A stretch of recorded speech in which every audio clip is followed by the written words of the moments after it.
Around the release of the Wii and Xbox 360, retro gaming got big. Both consoles re-released old games digitally. There had been collections before occasionally. Sega's always been pretty good about it, and porting arcade games to consoles was briefly popular. But between easy access and the internet, with webshows like AVGN spotlighting old games, a new mutation would also grow: fake retro games, inspired by the good old days, utilizing old styles, old sounds, old gameplay, usually pulled directly from the games that inspired the developers, but with modern twists. I can't pretend I know the first game to ever exist in this style, but Mega Man 9 and 10 were huge ones. I mean, Capcom made those, but you know what I mean. Dogurai was made by a small Brazilian development group, Hungry Bear Games, who would sadly never go on to make anything else as the developers went back to their real jobs, and released in 2019 for PS4, Xbox One, Switch, and PC. And in a world of NES and Super Nintendo, and as of late PS1 and N64 throwbacks, it's a refreshing flashback to the original dotmatrix Gameboy. Obviously without the hiccups that console had. The game runs at a consistent frame rate, has a resolution with more than 2 numbers in each direction, and doesn't have sprite flicker, and serves as yet another Mega Man throwback, but with some unique twists via very obvious Ninja Gaiden influence, plus probably a little bit of Castlevania. Dogurai as a Game Boy throwback keeps things pretty simple, with only one additional button over what the Game Boy was capable of, assuming no silly select button shenanigans. Our hero Bones only has a double jump, a short-range 3/ combo, and a dash. Like Mega Man X, basically. Thankfully, the dash stuns opponents when bumping into them and just bounces Bones back. In Mega Man, taking chip damage from a weird dash isn't that big of a deal since you can always farm health from enemies. Here, health only comes in the form of little secrets hidden around the levels. The game never changes this core set of moves. There are no upgrades, no side weapons. The game isn't exactly Mega Man, even if it looks like it and feels like it. The simplicity could get a little tiresome, but frankly, the game isn't long enough, and the levels have good gimmicks to carry this simplicity through, plus the control feels great. Very tight and precise like Mega Man. A fast dash and a generally good pace.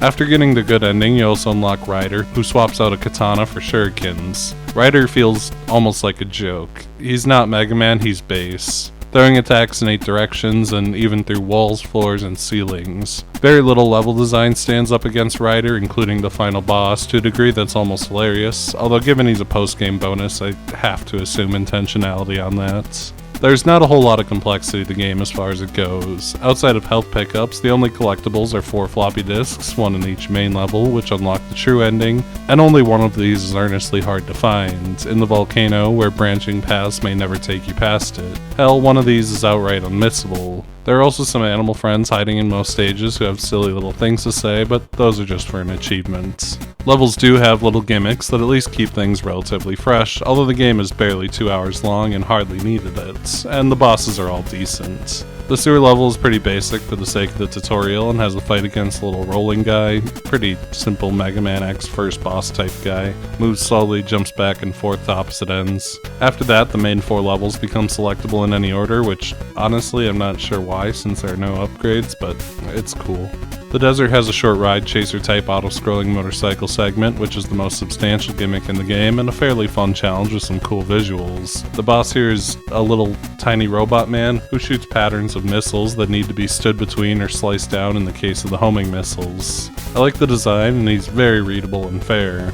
The water plant kind of just shoves in a little bit of everything. Pipes that transport you to other places, little moving platforms, electrified water, big squishers on treadmills. It's the most platforming dense stage in a good way, and the boss has a cute gimmick where he makes clones of himself. Hitting the right one puts him into the little QuickTime event state to get some extra damage in. The volcano has collapsing platforms and an escape from a wave of lava, and also the worst color palette in the game. And the boss, Firebird Man, I don't know if they have official names, has a very long arena, which lets him shoot homing flames from off screen, and his little flight pattern means you need to carefully jump to hit him. He's easily the hardest of the main 4 bosses and kinda just a pain in the ass. And the Cairo Lab is the best stage. The ice physics have the rare property of momentum. You can really get going by dashing on the ice and skip huge chunks of the level, and of course the enemies and obstacles love pushing you around on it. And the boss here is the Mega Man X style wall-clinging melee man. Really cool design, fun fight.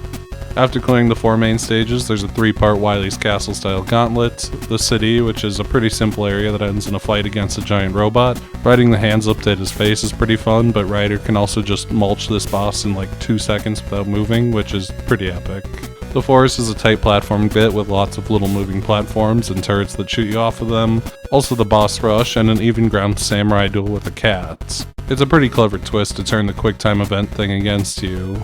And then there's a short space station hike to the final boss. If you fail to get all the floppy disks, you fight a possessed version of the other character. The rider fight is kinda obnoxious since he loves to jump around and throw projectiles from off screen. I wasn't gonna beat the entire game a fourth time to see the bones fight, sorry.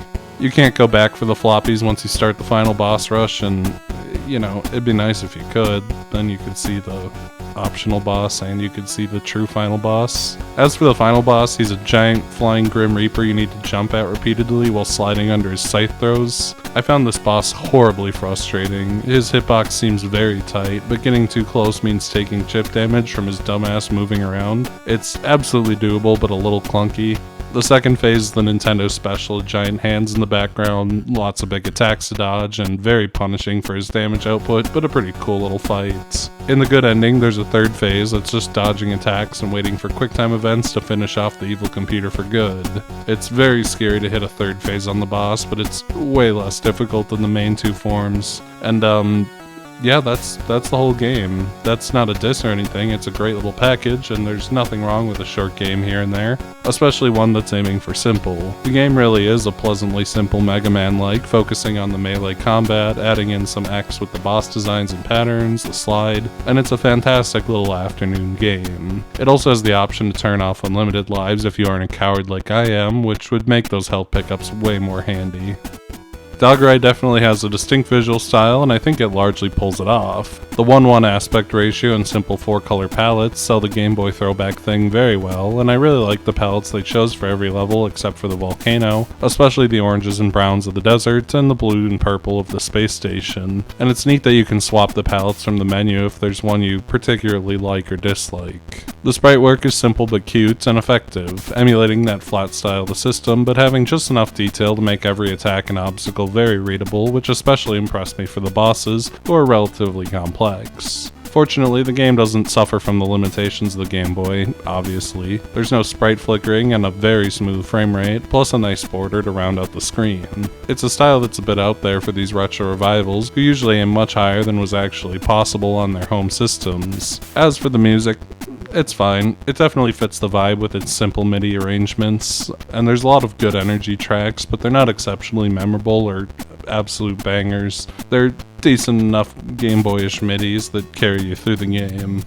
Dogurai is a fun little throwback game. Like its Game Boy inspirations, it's short and simple, only about 2 hours long on a first playthrough and shorter after once you know the patterns, and carries its simple gameplay through its entire runtime with little gimmicks and ideas stage to stage that help keep it fresh. Its commitment to a style that the retro revival games almost never touch is endearing and give the game a bit of uniqueness in the vast sea of other games trying to do the same, and it's pretty nicely balanced, where things are a challenging mix of tight platforming and hard bosses, without being overly excessive until the finale. It's a nice little indie game that lives up to its inspiration and never feels like it's overdoing it.